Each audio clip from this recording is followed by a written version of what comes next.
বলছিলাম সেই মেয়েটার কথা, যে মেয়েটার নাম অভয়া নয়, যে মেয়েটার নাম বাবা মা অনেক শখ করে দিয়েছিল, যে মেয়েটির নামের সামনে একটা ডেজিগনেশন, ডাক্তারের ডেজিগনেশন বসানোর জন্য অক্লান্ত পরিশ্রম চলেছিল। ঘটনাচক্রে অভয়ার জন্মদিনের আগের দিন আমি পৌঁছে গিয়েছিলাম অভয়ার বাড়িতে। এর আগে বহুবার আমরা বাড়ির বাইরে থেকে তার বাবা মার বক্তব্য নিয়েছি, কথা শুনেছি।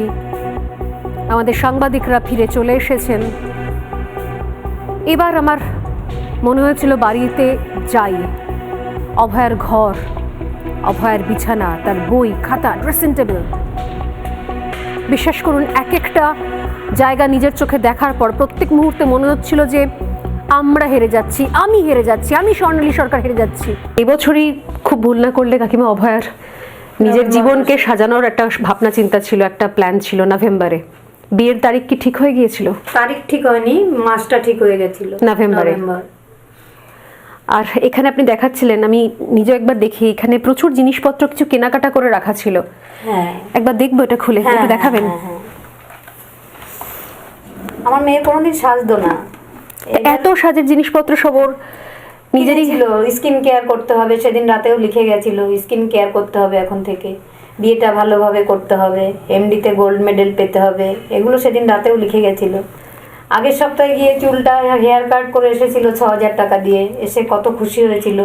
তারপর দাঁত ব্রেস করেছিল, বলে মা আমি আগে দাঁত লুকিয়ে হাসতাম, এখন আমি দাঁত খুলে হাসি। সামনের দাঁতটা একটু উঁচু ছিল সেই জন্য। হ্যাঁ, দাঁতটা একটু ফাঁকা হয়ে যাচ্ছিল, তারপরে ঠিক হয়ে গেছিল।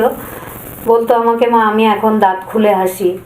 চুলটা হেয়ার কাট করে এসে মা দেখো আমাকে কত সুন্দর লাগছে না। এখানে এখানে আমি সবই দেখছি এখনো পর্যন্ত। আমি সত্যি দেখাতে চাইবো, আমার নিজেরই আমার হাত কাঁপছে ইনফ্যাক্ট দেখানোর জন্য। এগুলো সমস্ত সিল্ড প্যাক, মানে কিচ্ছু খোলা হয়নি। নিজে একদমই সাজগোজ করতো না, মানে শুধুমাত্র টাইম পেতো না, পড়াশোনা নিয়ে খুব ব্যস্ত থাকতো এবং পেশেন্টদের জন্য এত মানে পাগল। এই স্টুডিওতে বসে কাঁদতে কাঁদতে অভয়ার মা আমাকে বলে গিয়েছিলেন যে একটা জিনিস বুঝতে পেরেছি স্বর্ণালী, মেয়ে সন্তান শুধু মেধাবী হলেই হয় না, বাবা মাকেও প্রভাবশালী হতে হয়। অভয়ার এই মায়ের কথাটা কি সত্যি হয়ে যাবে? আর আমরা দাঁড়িয়ে দাঁড়িয়ে দেখবো।